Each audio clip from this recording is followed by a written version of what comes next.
이제 모든 분들이 똑같은 생각을 하시는 것 같은데 속도가 좀 되게 빨랐지 않습니까? 네네. 그리고 이게 넓게 펼쳐져서 올라가는 장이 아니라 몇 개의 종목들 있죠. 그런 대형주 중심으로 해서 너무 빠르게 오르는 모습들은 좀 있죠. 그래서 이게 요즘 보면 또 그리고 개인들의 뭐라고 해야 될까, 좀 신용을 이용해가지고 주식을 사는 그런 모습들이 있는데, 그러면 올해 아무런 걱정이 없느냐? 몇 가지 이슈들은 남아 있어요. 그 몇 가지 이슈들 중에 대표적인 게 트럼프 행정부의 관세 있잖아요. 이 상호 관세가 위헌이냐 여부가 아마 1분기에 발표가 될 거예요. 만약에 한번 잠깐 생각해 보죠.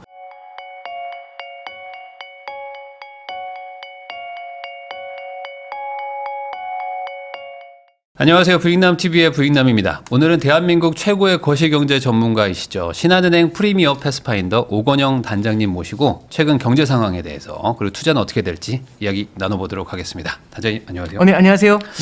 네, 제가 또 이렇게 소개해드린 대로 지금 네네. 이제 패스파인더 네네. 길을 알려주시는 네네네. 단장님이신데 예. 요즘에 이제 코스피 아주 그냥 날리고 예. 코스 다까지 날리니까 네네.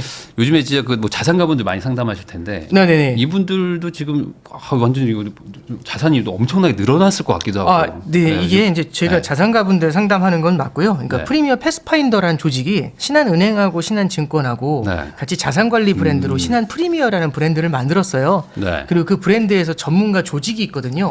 그래서 이제 자산가분들한테 상담을 해드리는 그런 전문가 조직이 있는데, 그건 이제 패스파인더 조직이라고 합니다. 그래서 신한 프리미어 패스파인더의 단장 역할을 맡고 있고요. 근데 말씀하셨던 것처럼 최근에 보시면 그런 것 같아요. 1년 전에 상담할 때하고 지금 상담할 때하고 많이 다른 게 1년 전에 상담할 때는 해외 주식에 대한 관심이 좀 뚜렷하게 컸고 국내 주식에 대한 관심이 상대적으로 약했으면 지금은 국내 주식에 대한 그 궁금증이 되게 많이 늘어난 것 같아요. 그러다 보니까 전문가들에 대한 수요들도 많이 늘은 것 같고요. 그리고 저희도 국내 주식 쪽에 대한 뷰 같은 것들, 이런 것도 좀 많이 말씀드리려고 노력을 하고 있습니다. 그러면 지금 어쨌든 5천 정도까지 왔는데 5,200 돌파하고 막 그러거든요. 네, 그렇습니다. 이제 코스 닥도 뭐 지금 갑자기 지금 사야 되나요? 뭐 다들 뭐 이런 상황인데 그 전반적으로 봤을 때 이제 주식 시장은 뭐 짧게 한번 전망을 해주신다면 어떻게 보세요? 네, 이제 이게 저도 말씀드리고 싶은 거는요. 제가 물론 주식 전문가는 아닙니다만, 이 우리나라 주식 시장이 한동안 이제 뭐 국장 탈출은 지능순 뭐 이런 식으로 해가지고 한동안 좀 눌려 있었잖아요. 그냥 하나 참고로 말씀드리면 2011년으로 가보죠. 2011년도 3월달에요. 그때 당시 코스피 지수가 2,200이었거든요. 그때 당시 니케이 지수가 제 기억에 한 7,000 정도 했어요. 그때 동일본 대지진이 있었거든요. 지금 코스피 지수가 5,200이니까 2배 좀 넘게 올랐잖아요. 한 2.4배 올랐나요? 그 정도 올랐죠. 니케이 지수가 오늘 한 53,000 정도 합니다. 7,000에서 53,000이면 8에 57, 7에 49, 7배 이상 오른 거죠. 그러니까 일본하고 똑같다 이런 말씀을 드리기는 어렵지만, 어쨌든 우리나라 지수가요 2011년 대비해가지고 많이 오르긴 했지만 다른 곳에 비해서는 상대적으로 덜 오른 면도 분명히 좀 있는 것 같아요. 그리고 소외됐던 면, 그러니까 박스권에 있었던 기간이 굉장히 길었지 않습니까? 그래서 이제 참 저도 5,000포인트를 돌파하는 거 보면서 참 감격했고요. 그리고 우리나라 주가 지수가 올라간다는 거 당연히 우리나라 국격이 좋아지는 거니까 좋은 건데, 이제 모든 분들이 똑같은 생각을 하시는 것 같은데 속도가 좀 되게 빨랐지 않습니까? 그리고 이게 넓게 펼쳐져서 올라가는 장이 아니라 몇 개의 종목들 있죠. 그런 대형주 중심으로 해서 너무 빠르게 오르는 모습들은 좀 있죠. 그래서 이게 요즘 보면 또 그리고 개인들의 뭐라고 해야 될까, 좀 신용을 이용해가지고 주식을 사는 그런 모습들이 있는데, 속도에 대해서는 우리가 좀 고민을 좀 해봐야 되지 않겠는가. 레벨보다는요 속도 쪽에 대해서 우리가 좀 고민을 해보고, 단기적으로는 변동성에 대한 유의를 하면서 너무 묻지마로 하시는 것보다는 결국에는 우리 분산 투자 중에서 하나의 자산으로서 국내 자산의 매력이 높아졌다, 이런 관점에서 봐주시면 좋을 것 같습니다. 제 지인 중에 이제 증권사 계시는 분들이 있는데 요즘에 그 신용이라고 하나요? 예, 그렇습니다. 한도가 꽉 차가지고 그 개인분들이 지금 신용 뭐 이런 걸 엄청 쓴다고 하던데요. 맞나요? 예, 그러니까 이게 맞는 말씀이고, 그러니까 물론 이제 증권사마다 좀 레벨이 다르긴 합니다만 뭐라고 해야 될까요? 조금 이제 아까 말씀드렸던 것처럼 부동산도 똑같은 것 같아요. 오를 때 요렇게 오르는데 이런 거죠. 집값이 5년 후에 오를 것 같아요. 5년 후에 전 집을 사고 싶은데 5년 후에 집값이 올라 있을 것 같아요. 그러면은 지금 사야 되잖아요. 지금 사는 거죠. 근데 지금 살려는데 돈이 없는 겁니다. 그럼 연끌을 해서 들어가잖아요. 근데 이제 문제가 있습니다. 뭐냐면 에브리바디가 그 생각을 하면 지금 모두가 연끌을 해서 한꺼번에 들어오거든요. 그러면 이렇게 올라가야 될 게 탁 이렇게 튀는 뛰어 거야. 올라갈 때가 있습니다. 그럼 길게 봐서는 지금보다 올라가 있는 건 맞는데 이렇게 가는 게 아니라 속도가 너무 세게 되면 이게 굴곡이 생겨나게 되죠. 네. 그래서 그런 것들은 이제 우리는 좀 어려운 말로 좀 이제 울퉁불퉁한 범피라는 단어를 쓰거든요. 그래서 이런 변동성에 대해서 우리가 유의를 하면서 봐야 될 것 같다. 예, 네. 그렇게 말씀드리겠습니다. 아, 요즘에 뭐 진짜 뭐 은, 뭐 금, 뭐 할 거 없이 그러니까요. 그냥 뭐 그냥 말 그대로 진짜 난리죠. 돈 목사의 장입니다. 네네. 지금은 뭐 하이닉스도 네네네. 80만 원 된 게 엊그제 같은데 아, 뭐 예. 지금 또 뭐 90만 원 돌파하려고 하는 이런 상황에서 사실 그 신용이나 이런 걸 안 쓰기가 참 어려운 네, 그런 장인 그렇습니다. 것 같기도 한데 그 미국장 아까 잠깐 얘기를 해주셔가지고 네네. 오늘인가요 지금 금리 동결한 걸로 네, 그렇습니다. 나왔는데 그럼 반대로 지금 미국장 쪽은 또 그 뭐랄까 국장 대비 예. 크게 막 안 오른 것 같고 예. 그래서 약간 조금 그 뭐랄까 이제는 좀 국장으로 많이 좀 관심들이 가 있는데 예. 이번에 금리 동결해가지고 더 안 좋은 영향을 좀 받는다라고 봐야 될까요? 안 좋은 영향이라기보다는요. 이제 이렇게 보면 될 것 같아요. 시장이 기대하는 면이 분명히 있었던 것 같아요. 뭐냐면 금리를 많이 낮춰줄 거라는 그런 기대감도 있었던 것 같고 그런 기대감을 먹고 뉴욕 증시가 먼저 올랐었거든요. 우리나라가 한참 쉴 때 미국이 많이 올랐지 않습니까? 네. 그러니까 사실 지금 미국이 쉰 것 같고 안 오른다 이렇게 얘기하기는 되게 애매해요. 많이 조금만 올랐죠. 시계열 오르면 네. 이게 뭐 넓히면 굉장히 많이 오른 증시입니다. 근데 이제 뭐냐면 시장에서는 부양책이 많이 나올 거라는 기대가 있었던 게 1번이고요. 두 번째는 트럼프 행정부의 정책이 굉장히 예측하기가 어려운 것 같아요. 그러니까 참고로 말씀드리면 올해 1월 3일 날 베네수엘라 예측하신 분 없잖아요. 네. 그리고 지금 이란의 소요 사태가 일어나고 있는데 이란 앞으로 지금 그 항공모함이 가 있죠. 그러면서 최근에 유가가 오르고 있어요. 그리고 그린란드 보면서 저도 경악했거든요. 네.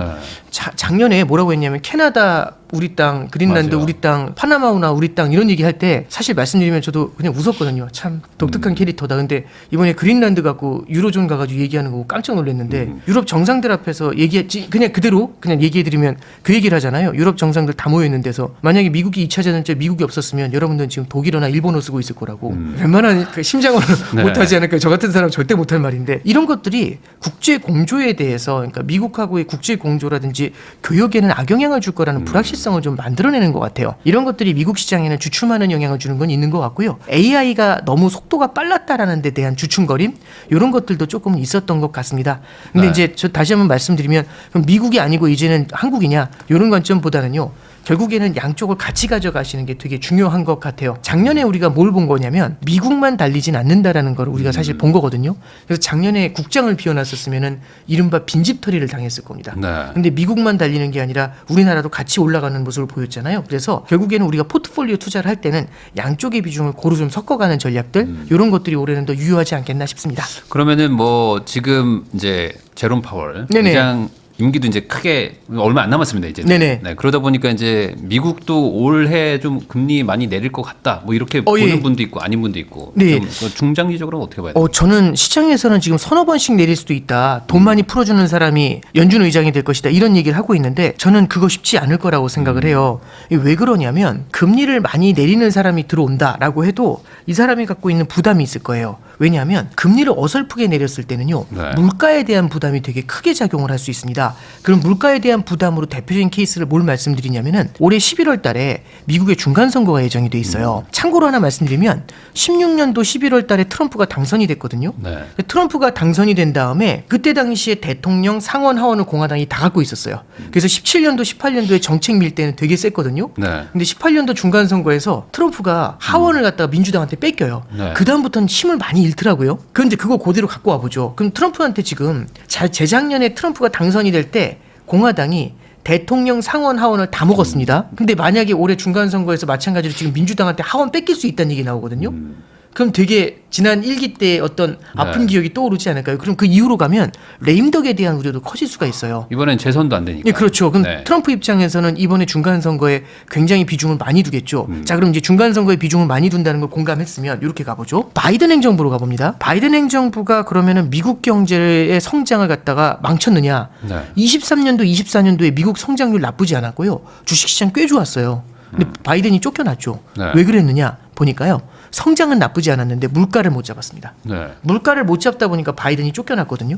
그러면은 이제 우리는 본 거죠. 성장만큼 물가도 되게 중요하다 이걸 본 거예요. 네. 근데 트럼프 행정부는 그럼 물가를 어떻게 할까요? 당연히 신경을 그러겠죠. 쓸 수밖에 없겠죠. 근데 지금 미국 물가가요 여전히 문제예요. 소비자 물가지수 상승률이 잘 안 내려와요. 이 잠깐 보시면 요만했던 거에서 3% 오르는 거하고 지금 물가가 이만큼 오른 데서도 지금 3% 오르거든요. 그러면 서민들이 느끼는 부담감이 굉장히 크죠. 그렇죠. 여기 지금 IC라고 해가지고 이민 단속하는 네. 그 사람들 있잖아요. 이게 결국에는 유색인종들의 실업률이 굉장히 높아지고 있어요. 그러면 물가는 높은데 서민 경제가 힘들잖아요. 그럼 미국 경제에서도 굉장히 힘든 모습이 나타나겠죠. 결국에는 지금 어떤 얘기가 나오냐면 K자 경제라고 합니다. K자 경제의 핵심은 뭐냐면 상당히 많은 사람들이 K자 구조의 상단에 네. 많은 부가 몰려 있다는 얘기고 하단엔 부가 적다는 얘기가 있는 거잖아요. 근데 투표를 했을 때 표는 상단에 많을까요? 하단에 하단이 많을까요? 훨씬 많겠죠. 그럼 올해는 하단을 좀 케어해 줘야 되지 않을까요? 그럼 물가가 막 올라가는 것에 대해서 되게 경계감을 보이게 되겠죠. 그러면 물가가 자칫하면 튀어오를 수도 있는데 네. 금리를 마구 내릴 수 있겠느냐? 여기에 대해서는 퀘스천 마크가 생기는 겁니다. 네. 그래서 오히려 지금 트럼프 행정부가 관세를 세게 민다고 하잖아요. 올해 하반기로 가면은 물가에 대한 걱정을 하면서 관세율을 조금 조정할 가능성들도 대두되고 있거든요. 그렇다면은 금리를 마구 내릴 수 있겠느냐? 아마 물가가 발목을 잡는 모양이 나올 것 같아요. 그 얘기인즉슨 중앙은행이 미국 연준이 트럼프 대통령이 기대하는 것보다는 금리 인하를 하는데 신중할 것 같습니다. 그래서 지금 막 시장에서 막 서너 차례 이렇게 얘기하는데 그렇게는 쉽지는 않을 것 같고요. 네. 한두 차례 정도에서 그치지 않을까 그렇게 보고 있습니다. 그렇게 따지면은 또 반대로 이제 트럼프 행정부 입장에서는 네네. 뭐 물가도 당연히 잡아야 되겠지만 어쨌든 뭐 지금 뭐 금리를 뭐 절반 이하로 낮춰야 된다라고 예, 말하는 그렇죠. 게 결국에 뭐 국채 문제도 있었을 것이고 네네. 그 금리가 높은 것이 부담이 되니까 계속 주장을 했을 텐데 네네. 금리를 못 내리면 어떻게 되는 거예요 반대로? 이제 이렇게 보시면 되죠. 이제 금리를 더 내려주게 되면은 불이 더 지펴지게 되겠죠. 근데 지금 그 정도까지는 되게 어렵다는 얘기잖아요. 왜냐하면 성장은 탄탄하게 나올 수 있지만 그게 결국에는 물가의 발목을 잡게 되는 문제가 생깁니다. 다만 이제 미국 실물 경제에서는 그 기대는 하겠죠. 금리가 많이 내려올 거라는 기대를 했는데 이런 거잖아요. 우리가 이 사탕을 준다고 하면 애는 웃느냐 우느냐 당연히 웃겠죠. 네. 근데 갑자기 어떤 애는 사탕을 주는데 울어요. 막 짜증을 내고. 왜 그랬냐면 10개 줄 알았는데 1개 받은 거죠. 네. 그럼 애도 울거든요. 근데 저 같은 사람은 잘 내용을 모르고 그냥 본 거예요. 그랬더니 저 애는 사탕을 받았는데 우네? 근데 그 앞에 사연이 있었던 거죠. 그러니까 말씀드리고 싶은 거는요. 금리 인하라는 걸 올해 단행을 할 텐데 보다 많은 금리 인하 보따리를 기대를 했다가 그것보다 적게 받으면 요런 때는 채권 시장이라든지 이런 데 출렁거림은 좀 나타날 거라고 좀 보고 있어요. 그리고 이제 하나 더 말씀드리면 트럼프 행정부에서 이제 고민해야 되는 것 중에 하나가 달러에 대한 고민은 좀 해야 될 거라고 보고 있어요.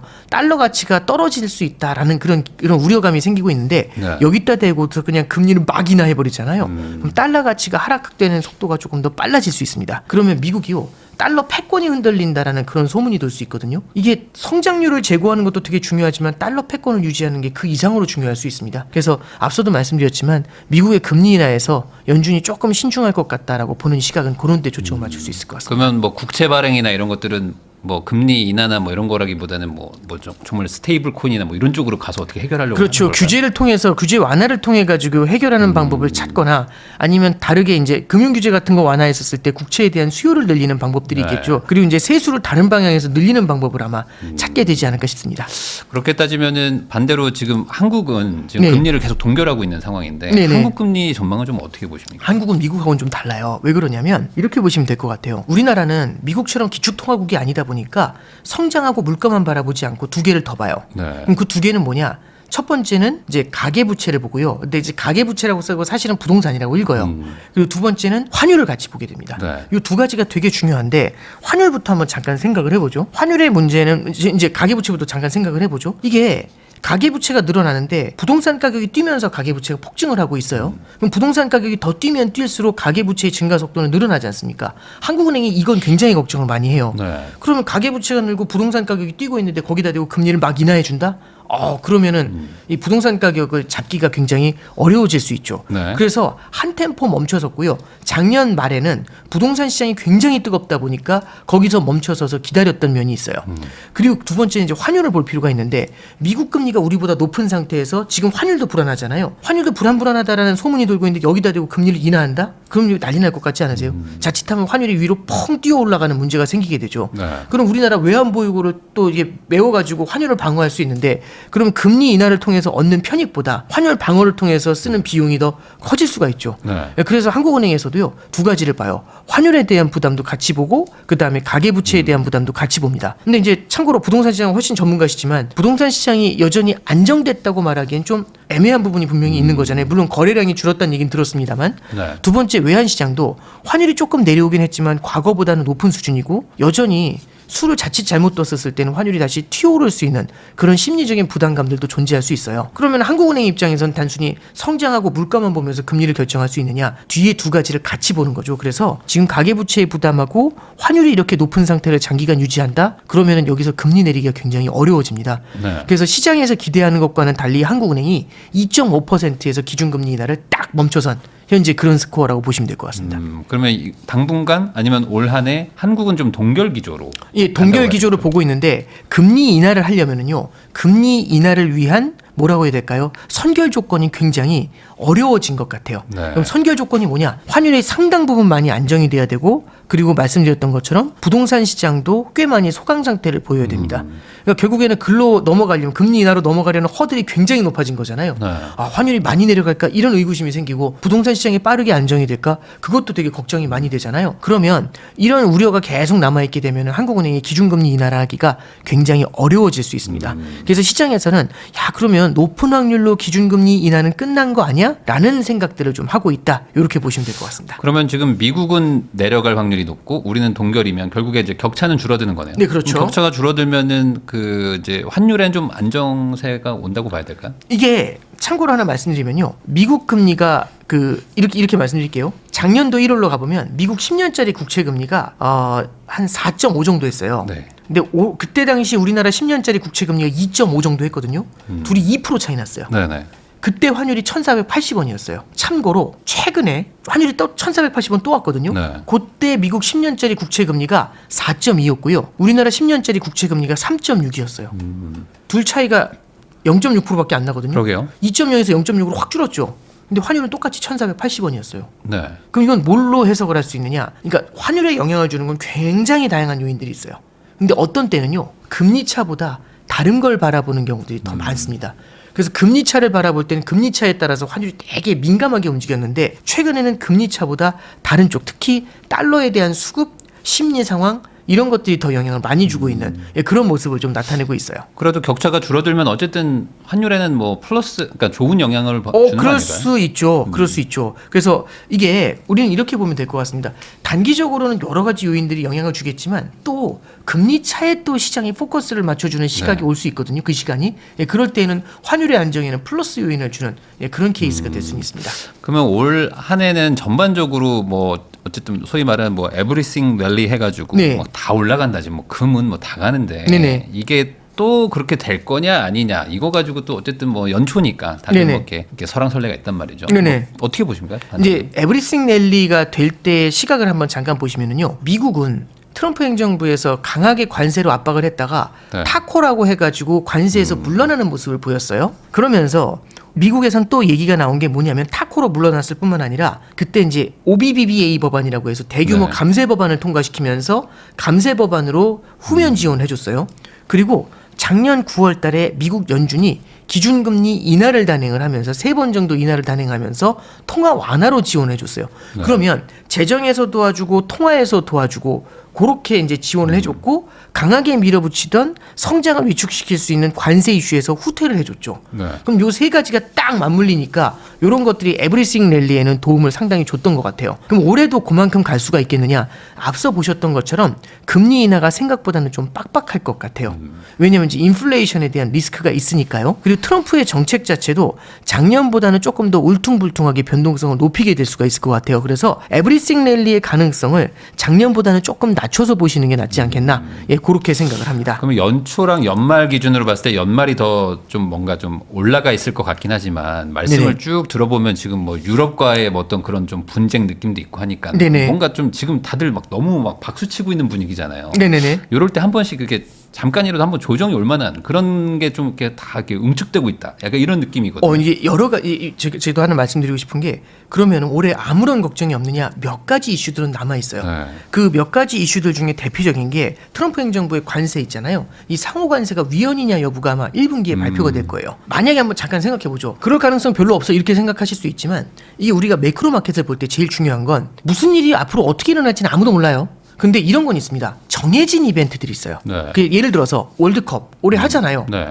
월드컵이 일어날 수도 있고 안 일어날 수도 있고 이러지는 않지 않습니까? 이게 일어날 일이지 않습니까? 그러면 대법원의 트럼프 상호관세에 대한 위헌 판결은요. 올해 1분기나 2분기 사이에는 분명히 일어날 수 있어요. 이런 것들은 시장에 영향을 줄 수 있죠. 그러면 한번 가정해 보죠. 제일 좋은 시나리오도 있겠지만 최악의 시나리오로 위헌으로 판결이 났어요. 그러면 달러는 어떻게 될 것 같으세요? 그냥 직관적으로? 관세를 그러면 받은 걸 다시 돌려줘야 되는 거죠. 그럴 가능성이 생기는 네. 거죠. 그러면 미국 국채나 달러가 안 좋아지는 거 아니에요? 단기로는 네. 휘청할 수도 있겠죠. 그러니까요. 그러니까 우리가 그런 시나리오를 한번 생각해 볼 수가 있는 거고요. 두 번째는 2분기에는 파월 의장의 교체가 돼요. 네. 근데 파월 의장의 교체가 될 때 잡음이 좀 있을까 아니면 그냥 조용히 지나갈까 이런 생각을 해보는 거죠. 물론 잡음이 없으면 당연히 좋죠. 근데 우리는 항상 뭐라고 말씀드렸냐면 스케줄드가 돼 있는, 그러니까 정해져 있는 이벤트가 있으면 이 이벤트의 시나리오를 생각해 보는 거죠. 아이 그거 별거 없어 그냥 잘 지나갈 거야 이럴 수도 있지만 최악의 경우에는 어떤 일이 있을 수 있지? 그런 시나리오를 생각했을 때 우리가 포트폴리오를 짤 수가 있잖아요. 그럼 최악의 시나리오는 파월이 발목을 잡는 케이스나 아니면 연준 의장이 들어왔는데 그 사람조차도 물가에 대한 두려움 때문에 트럼프 행정부의 기조에 편승하지 못할 가능성도 이런 것들도 생길 수 있지 않습니까? 근데 시장에서는 트럼프 행정부에서 금리 내려주는 사람으로 연준 의장 임명했는데 그러면 금리가 많이 내려가겠네 이런 기대를 할 수가 있단 말이에요. 근데 생각보다 안 내려가면 아까 말씀드렸던 것처럼 사탕은 주는데 네. 10개 줄 줄 알았는데 뭐야 이럴 수가 있죠. 이런 것들이 이제 이슈가 될 수가 있어요. 그리고 4분기에 중간 선거가 있죠. 네. 이게 아시겠지만은 중간 선거 이전에 여러 가지 설문조사들이 나오지 않습니까? 여론조사들이 나오잖아요. 거기서 아마 끊임없이 어떤 얘기가 나오냐면 트럼프 행정부의 경제 정책에 대한 지지율이 낮아요. 뭐 이런 얘기들도 나올 수 있고요. 그 다음에 물가가 올라가면서 서민들의 불만이 커지고 있어요. 이런 얘기 나오고 있고 민주당이 특히 하원에서 약진합니다. 이런 얘기 나올 수 있어요. 그런 얘기들 나올 때마다 트럼프 행정부 정책에 대한 의구심들이 생겨날 수 있지 않을까요? 예, 그러면 이런 것들은요 중간중간 미국 경제에 발목을 잡을 수 있는 요인이 되고요. 그린란드 때도 보셔서 아시겠지만 중간에 생각하지도 못했던 이벤트가 네. 터져 나올 수 있죠. 그래서 참 이게 저도 이런 말씀도 그렇지만은 트럼프 대통령이 들어오고 난 다음에 참 이벤트가 너무 많아요. 이제 어떻게 보면은 미국 네. 경제에 대한 이벤트가 일주일에도 막 5-6개씩 쏟아지거든요. 물론 분석할 내용 많아서 좋겠다 이러실 수도 있겠지만 할 얘기 많아 좋겠다 이러실 수도 있겠지만 굉장히 어렵습니다. 예. 지금은 사실 뭐 사람의 마음을 읽을 수는 없으니까. 그렇죠. 예, 그렇죠. 사실 지금 변수가 너무 많다. 그러니까 네. 너무 장밋빛만 좀 보이기에는 분명히 뭔가가 하나 올 것 같아요. 예, 그렇죠. 이제 이런 것들에 대해서 항상 우리가 조심은 해야 됩니다. 그렇죠. 이제 하나에 대한 우려점들 이런 것들은 시나리오로 갖고 계셔야 될 것 같습니다. 네.